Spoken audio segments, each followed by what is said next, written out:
अगर आपकी मोटरसाइकिल के इंजन के नीचे भी कुछ इस तरीके से ऑयल है वो ड्रिप होता है, देन ये जो वीडियो है ये आप ही के लिए है। हेलो एवरीवन, स्वागत आपका एक और नई वीडियो में। मेरा नाम जीत है। आज की जो वीडियो है उसका टॉपिक होने वाला है इंजन ऑयल से ऑयल लीकेज को कैसे आइडेंटिफाई करें एंड उसको कैसे फिक्स करें। सो ये अपनी 2022 एक्सपल्स है जिसमें आप देख ही सकते हैं कि ऑयल ड्रिप हो रहा है। हालांकि बहुत कम क्वांटिटी में हो रहा है, बट स्टिल अगर ऑयल लीकेज होता है आपके इंजन से एंड उसको आप टाइम पर रेक्टिफाई कर लेते हैं तब तो कोई इश्यू नहीं है। अगर आप उसको टाइम पर आइडेंटिफाई नहीं करेंगे, टाइम पर उसको फिक्स नहीं करेंगे, तो वो फिर इंजन में ऑयल स्टारवेशन कोज कर सकता है एंड आपका बहुत बड़ा बिल बन सकता है। वो नहीं चाहिए तो ये वीडियो पूरी देखिएगा, क्योंकि इस वीडियो में इस पर्टिकुलर मोटरसाइकिल के ऑयल लीकेज को तो फाइंड करके फिक्स करेंगे ही करेंगे, साथ ही साथ में एक जनरल इंजन में कहां कहां से ऑयल लीकेज हो सकता है एंड उसके क्या क्या सॉल्यूशंस हो सकते हैं उनके बारे में भी आप लोगों से बात करूंगा। So without wasting much time, let's get started.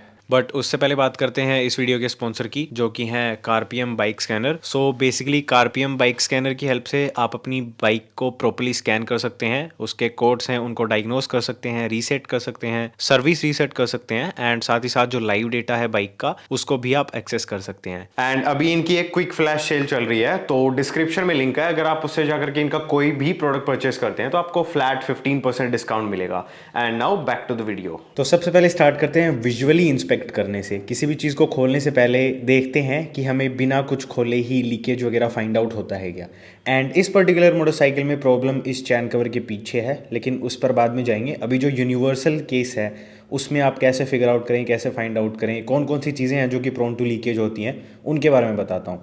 तो सबसे ज़्यादा जो लीकेज होता है ऊपर की साइड से, वो जो cylinder head and head cover के बीच में जो गैस्केट लगता है उसमें होता है। अब लीकेज समझना जरूरी है। एक होता है सीपेज, मतलब गैस्केट के ऊपर हल्की सी ऑयल की फिल्म आ जाएगी एंड उस पर थोड़ी बहुत मिट्टी चिपक जाएगी, that is called seepage. Seepage इतनी प्रॉब्लम क्रिएट नहीं करता है, सीपेज के साथ आप मोटरसाइकिल को यूज़ कर सकते हैं। लीकेज हाउएवर बूंद बूंद ही हो जाए, लेकिन जब ऑयल का रिसाव होने लग जाए, ऑयल निकलने लग जाए, प्रॉपर तरीके से ऑयल निकलने लग जाए, ऑयल की स्ट्रीम बनने लग जाए, तब आपको टेंशन लेने की ज़रूरत है, उस चीज़ को फिक्स करने की ज़रूरत है। तो यहाँ जनरली सीपेज होता है, सीपेज तक ठीक है, नॉर्मल सीपेज हो रहा है, थोड़ी बहुत मिट्टी चिपकती है, नॉट एन इशू। लेकिन लीकेज होने लग जाए तो उसको अवॉइड नहीं करना है, उसको फिक्स करना है। यहाँ पर हो सकता है, यहाँ पर सिलेंडर एंड सिलेंडर हेड जहाँ पर मीट करते हैं वहाँ पर हो सकता है। हालांकि बहुत कम चांसेस हैं यहाँ पर आपको लीकेज देखने को मिलेगा because of a lot of reasons. उसके अलावा नीचे की साइड यहाँ पर आपको लीकेज देखने को मिल सकता है। बाकी ये जो ऊपर वाला एरिया है या फिर जो एलएच कवर की गैस्केट है, मतलब एलएच कवर एंड क्रैंकेस के बीच में जो पैकिंग लगती है, same goes for the other side, RH cover and crankcase के बीच में जो पैकिंग लगती है, ये सारे एरियाज ऐसे हैं जहाँ पर आपको सीपेज देखने को मिल सकता है, लीकेज देखने को नहीं मिलेगा, बहुत कम चांसेस हैं। तो नॉर्मल सीपेज है, नॉट एन इशू, आपको टेंशन लेने की ज़रूरत नहीं है। हालांकि अगर लीकेज होने लगा है, ऑयल का रिसाव होने लगा है, देन आपको जहाँ से हो रहा है उस पर्टिकुलर पार्ट को रिप्लेस करना है। सेम गोस फॉर इस बाइक में अभी ऑयल कूलर है, तो इसमें भी ओरिंग्स वगैरह, गैस्केट्स वगैरह लगते हैं ऑयल लाइन्स में, तो उनको भी अच्छे से चेक कर ले, कहीं पर कोई लीकेज नहीं होना चाहिए। अब बारी आती है कि नीचे की साइड इस तरीके से जब ऑयल गिरने लग जाए तब कौन कौन सी चीज़ों को चेक करें। तो उसके लिए हमें एक चीज़ एश्योर कर सकता हूँ मैं कि ये जो एरिया है, क्रैंकेस का जो एरिया है, मतलब सिलेंडर से नीचे का जो एरिया है, वहाँ पर जब लीकेज होगा तभी नीचे की साइड ऑयल आएगा। अदरवाइज ऊपर की साइड लीकेज होगा तो वो ऊपर ही आकर के जलने लग जाएगा जब बाइक चलेगी तब, तो वो सारी चीज़ें होंगी। बट अगर बाइक खड़ी करने पर नीचे की साइड ऑयल आ रहा है तो मोस्ट प्रोबेबली वो जो नीचे जो हाफ एरिया है, बॉटम हाफ एरिया है इंजन का, वहीं से आएगा। अब इस पर्टिकुलर मोटरसाइकिल के केस में कहाँ से आ रहा है, तो उसको जानने के लिए हमें जो इसका फ्रंट स्प्रोकेट कवर है उसको रिमूव करने की ज़रूरत है। यहाँ पर एक छोटा सा मिसकंसेप्शन भी है, जो कि गलत फहमी हो जाती है काफ़ी लोगों को कि ऑयल लीक हो रहा है, लेकिन एक्चुअल में वो ऑयल लीकेज इंजन से होता ही नहीं है। उसके बारे में बताऊँगा। तो अभी के लिए जो स्प्रोकेट कवर है उसको रिमूव करते हैं, जिसको रिमूव करने के लिए 8 मिलीमीटर का एक बोल्ट ऊपर की तरफ है एंड सेम एक यहाँ पर मिलेगा। तो इन दोनों को रिमूव करके इसको निकालते हैं एंड फिर बताता हूँ कि कहाँ से हो रहा है leakage. Alright, so there we have it. अभी इस एरिया में सबसे ज़्यादा जो लीक प्रोन चीज़ होती है वो 2 ऑयल सील्स हैं मेजरली, जो कि ज़्यादातर मोटरसाइकिल्स में कॉमन है। मतलब ऑयल सील कॉमन है, oil seal same oil seal सभी बाइक्स में नहीं लगती है, so I hope you get that. तो एक तो है ये जो हमारा स्प्रोकेट है इसके पीछे की तरफ, यानी कि आउटपुट शाफ्ट की ऑयल सील जो कि यहाँ पर लगती है। तो अगर उससे ऑयल लीक होगा तो यहाँ पर आपको मिट्टी वगैरह चिपकी हुई दिखेगी, एंड अगर आपने अच्छे से क्लीनिंग वगैरह कर ली है तो भी जो ऑयल है वो यहाँ से निकलेगा एंड यहाँ से होता हुआ नीचे की साइड जाएगा। अब इसमें बिकॉज ये पैन है तो सबसे पहले इस पैन पर गिरेगा, उसके बाद में इसमें जो होल्स वगैरह हैं उनसे नीचे गिरेगा। बट इस केस में हमारा जो स्प्रोकेट है उसकी जो सील है वो डैमेज नहीं है। सेकंड क्या हो सकता है, जो हमारी गियर शाफ्ट है उसमें यहाँ पर ऑयल सील लगी हुई है, तो ये हमारा गियर पेडल है एंड ये जिससे अटैच्ड है उसको गियर शाफ्ट बोलते हैं। एंड गियर शाफ्ट क्रैंकेस में जहाँ पर लगती है, ये जो दिख रही है ये ऑयल सील है, तो ये लीक होगी तो इस पर आपको लीकेज दिख जाएगा। उसके अलावा यहाँ पर जो लीक प्रोन आइटम है वो है इस पर्टिकुलर मोटरसाइकिल के केस में, जिसके लिए ये इनफेमस भी है। जिन जिन मोटरसाइकिल में ये इस टाइप का न्यूट्रल पोजीशन सेंसर आता है उनमें लीकेज के चांसेस रहते ही हैं। मैंने होंडा शाइन में फेस करा है, होंडा की बहुत सारी मोटरसाइकिल में इस टाइप का जो न्यूट्रल पोजीशन सेंसर है वो दिया जाता है, उसमें मैंने फेस करा है, इसमें फेस कर रहा हूँ। तो अगर आप इसको नीचे की साइड से टच करेंगे तो ये देखिए ये रहा ऑयल। तो अभी हमें क्या करना है, इसके दो ये 10 मिलीमीटर के बोल्ट्स निकालने हैं एंड इस न्यूट्रल पोजीशन सेंसर को जैसे ही हम निकालेंगे तो इसमें एक ओरिंग लगी रहती है। वो ओरिंग ज़्यादातर टाइम तो ये होता है कि मैन्युफैक्चरर उसको प्रॉपर्ली फिट नहीं करता है, तो ओवर द टाइम वो अपनी जगह से निकल जाती है, हट जाती है, हिल जाती है, फिर लीकेज होता है। कुछ केसेस में वो ओरिंग आपको कटी हुई मिलेगी तो उसको आपको रिप्लेस करना है, तो इसको निकालेंगे। बट यहाँ पर एक बहुत बड़ा मिसकंसेप्शन है, इस तरीके से ऑयल आपको दिखे तो काफ़ी बार ये भी होता है कि आपका जो चैन है उसमें अगर आपने चैन स्प्रे लगाया है तब तो अगर आपने 3-4 हज़ार किलोमीटर चैन की क्लीनिंग नहीं करी है, खाली स्प्रे लगाते जा रहे हो तब वो यहाँ पर इतना इकट्ठा होगा कि वो नीचे जाना शुरू होगा और वो ऐसा नहीं दिखेगा। चैन स्प्रे होता है वो काफ़ी चिपचिपा होता है, इंजन ऑयल के जैसा नहीं होता है। लेकिन कुछ केसेस में हम लोग चैन पर गियर ऑयल यूज़ करते हैं या इंजन ऑयल यूज़ करते हैं, तो जब हम चैन की क्लीनिंग टाइम पर नहीं करते हैं and bar bar gear oil engine oil लगाते जाते हैं तो फिर वो इस एरिया में इतना इकट्ठा हो जाता है कि वो नीचे की साइड गिरने लग जाता है एंड उससे हमें गलतफहमी हो जाती है कि इंजन में से लीकेज है। तो वो चीज़ आप हमेशा माइंड में रखें। उसके अलावा दूसरी साइड चल करके भी 2-3 ऐसी जगह हैं जहाँ से ये जो लीकेज वाला इश्यू है वो आ सकता है, उसके बारे में बता देता हूँ। सो अभी आ गए अपन दूसरी साइड में एंड यहाँ पर जो ऑयल लीक प्रोन एरियाज़ हैं वो एक तो ये है जहाँ पर क्लच रिलीज शाफ्ट लगती है, उसमें या तो ओरिंग लगती है कुछ बाइक्स में या कुछ बाइक्स में ऑयल सील लगती है, तो वो लीकेज हो जाएगी तो यहाँ से आपको सीपेज वगैरह दिखना शुरू हो जाएगा। अब सीपेज है तब तक ठीक है, लेकिन थोड़ा बहुत ऑयल निकलने लग जाए देन आपको इसको रेक्टिफाई करना है। Same goes for this one, इसमें भी एक ओरिंग लगी रहती है, सीपेज है तो ठीक है, लीकेज है तो ओरिंग चेंज करनी है।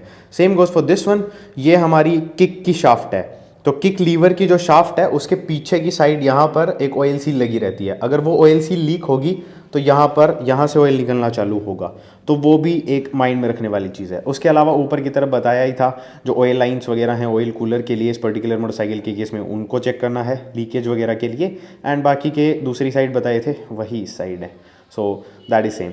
ऑल्सो स्टार्टर के लिए एक ओरिंग लगी रहती है उस साइड में, तो मेक श्योर कर लें वहाँ से भी लीकेज वगैरह ना हो। लेकिन अगर नीचे ऑयल गिर रहा है तो जैसा कि मैंने बोला बॉटम का जो इंजन है उसी में इश्यूज़ मिलेंगे। बट एक और चीज़ है जो कि ये सब कुछ आपने देख लिया, मान लेते हैं कि आपने सारी ऑयल सील्स देख ली, सारे गैस्केट्स देख लिए, चैन का भी ऑयल नहीं है, वो किसी चीज़ में आपको लीकेज नहीं मिला, तब क्या चांस है? तब चांस है कि आपका इंजन क्रैक हो चुका है नीचे की साइड से कहीं से।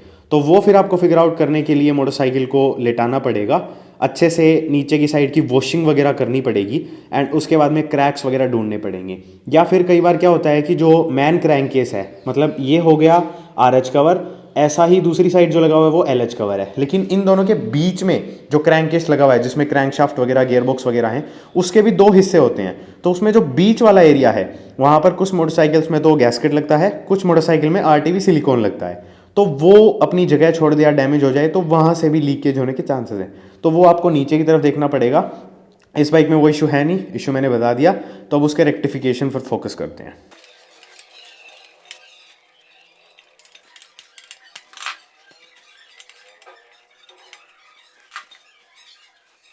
सो देयर वी हैव इट। अब इसमें प्रॉब्लम क्या है कि ओरिंग इस साइड से उठी हुई निकली है। अब काफ़ी लोग ये बोलेंगे कि आपने जब इसको निकाला तब उठ गई होगी, ये ऐसा नहीं है, ये यहाँ पर प्रॉपर तरीके से लगनी चाहिए, बट जब ये उठी हुई रहती है तो डेफिनेटली लीकेज होगा। एंड ये चीज़ मैं पहले भी काफ़ी सारी बाइक्स में फेस कर चुका हूँ, इसलिए इतना अच्छे से आप लोगों को कॉन्फिडेंटली एक्सप्लेन कर पा रहा हूँ। अभी इस ओरिंग की कंडीशन ठीक है, चलने को अगर इसको प्रॉपरली लगा देंगे तो ये चलेगी, बट क्या ही फ़ायदा है, इसको रिप्लेस कर देंगे। 4-5 रुपए की ओरिंग है एंड उसकी वजह से लीकेज हो, ये मैं नहीं चाहता। लेकिन यहाँ पर जो टेंशन वाली बात है, जो कंसर्न वाली बात है, वो है हीरो की जो लेबर है, जो वर्कमैनशिप है वो। तो अब आप इसको ध्यान से देखिए यार, इसको क्रैक कर रखा है और ये क्रैक होना नहीं चाहिए। ये तभी क्रैक होता है जब आप यहाँ पर जो बोल्ट लगता है उसको हद से ज़्यादा टाइट कर रहे हो, और उसके भी बहुत कम चांसेस हैं क्योंकि यहाँ पर स्ट्रेंथ के लिए बीच में ये मोस्ट प्रोबेबली या तो कॉपर बुशिंग मिलेगी या फिर स्टील की बुशिंग होगी जिस पर कोटिंग कर रखी है। तो इस बुशिंग के होते हुए भी इस एरिया को क्रैक करना, मतलब किसी लेवल पर इसको टाइट करा होगा वो आप खुद समझ सकते हैं।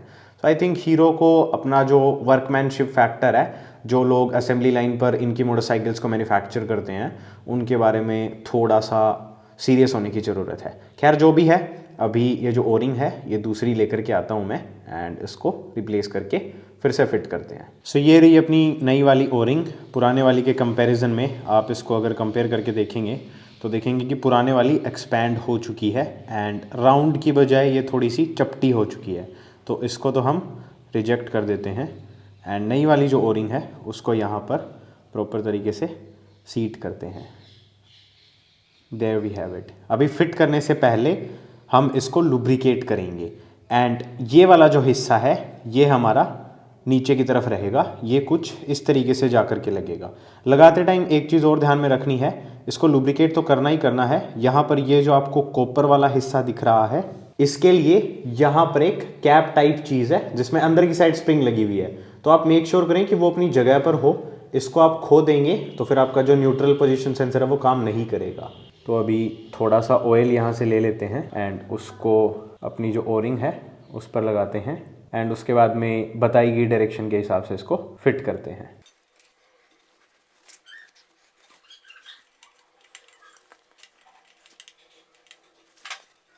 अभी इसको भी वापस लगा देता हूँ। वैसे ये निकालना ज़रूरी था नहीं, जस्ट कि मैंने इसको निकाल लिया ताकि आप लोगों को थोड़ा सा ठीक ठाक तरीके से दिख सके।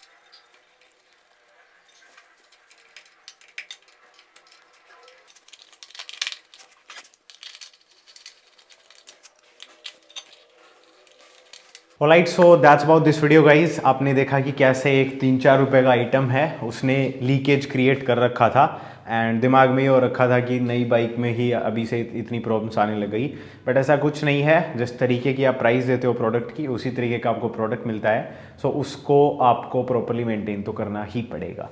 नंदलेस इस मोटरसाइकिल के बारे में बात बहुत हो गई। बात करी जाए यूनिवर्सल लेवल पर, तो वहाँ पर भी मैं यही बोलूँगा, सीपेज है, नॉर्मल मिट्टी पकड़ रहा है, कोई गैस्केट, कोई ओरिंग, कोई oil seal, not an issue, चलाइए। ज़्यादातर नई जो मोटरसाइकिल्स आ रही हैं उनमें ऐसे ही हो रहा है, सीपेज आ ही रहा है कंपनी से ही।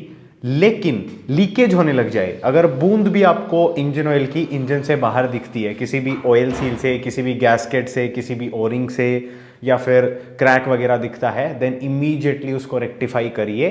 टेम्परेरी आप जुगाड़ कर सकते हैं। ऑयल सील वगैरह ऐसी चीज़ें हैं तब तो उनको आप चेंज कर ही सकते हैं, लेकिन मान लीजिए कि इंजन में कहीं पर क्रैक वगैरह आ गया है तो उसको वेल्डिंग से फिक्स करा सकते हैं आप, उसको आप एम सील से टेम्परेरीली फिक्स कर सकते हैं, एरल डाइट से फिक्स कर सकते हैं, बहुत सारे तरीके हैं। लेकिन लीक मत होने दीजिए, क्योंकि अगर ऑयल लीक होने लग गया तो फिर आपके 3-4 रुपये में काम नहीं चलेगा। मतलब अगर लेबर भी काउंट कर लें तो भी ये 100 रुपये का काम था मुश्किल से। लेकिन अगर आपने ध्यान नहीं दिया टाइम पर, ऑयल लीक होता गया, आप लॉन्ग राइड पर जा रहे हैं, ऐसे ही लीकेज हो रहा है, तो आप फिर ऑयल स्टारवेशन के, आपका इंजन जो है वो ऑयल स्टारवेशन का शिकार बन जाएगा एंड आप मनी स्टारवेशन के शिकार बन जाएंगे। जेब खाली हो जाएगी बहुत जल्द, बिफोर यू नो इट। सो यही थी एक छोटी सी वीडियो। आई होप आपकी इससे हेल्प हुई होगी। एक्सपल्स वालों के लिए तो सीधी बात है, डायरेक्ट हिट वीडियो है ये कि प्रॉब्लम आई फिक्स करो। लेकिन जनरली भी जो यूनिवर्सल ऑडियंस है उनके लिए भी मैंने कुछ ना कुछ यूज़फुल इन्फॉर्मेशन इसमें डालने की कोशिश करी है। अपने थॉट्स कमेंट सेक्शन में कमेंट करके बताइएगा। इस चैनल को सब्सक्राइब करके रखिए क्योंकि बहुत जल्द इस मोटरसाइकिल की फर्स्ट सर्विसिंग की डिटेल्ड प्रॉपर तरीके से वीडियो आने वाली है। जिस तरीके से मैं इसकी फर्स्ट सर्विसिंग करने वाला हूँ वैसे लोग मेजर सर्विस भी नहीं करते किसी मोटरसाइकिल की, तो वो वीडियो आप मिस आउट नहीं करना चाहेंगे। एंड वैसे भी इन जनरल इस चैनल पर मोटरसाइकिलिंग से रिलेटेड बहुत सारा कंटेंट हम लोग लाते रहते हैं। So stay subscribed, stay tune, press the bell notification icon. इस वीडियो को अपने फ्रेंड्स के साथ शेयर करिए एंड नीचे डिस्क्रिप्शन में आपको इंस्टाग्राम का लिंक मिल जाएगा, वहां पर भी जाकर के आप फॉलो कर सकते हैं। Thank you so much for watching this video. मैं मिलूंगा आपसे नेक्स्ट वाली वीडियो में, तब तक के लिए बाय बाय।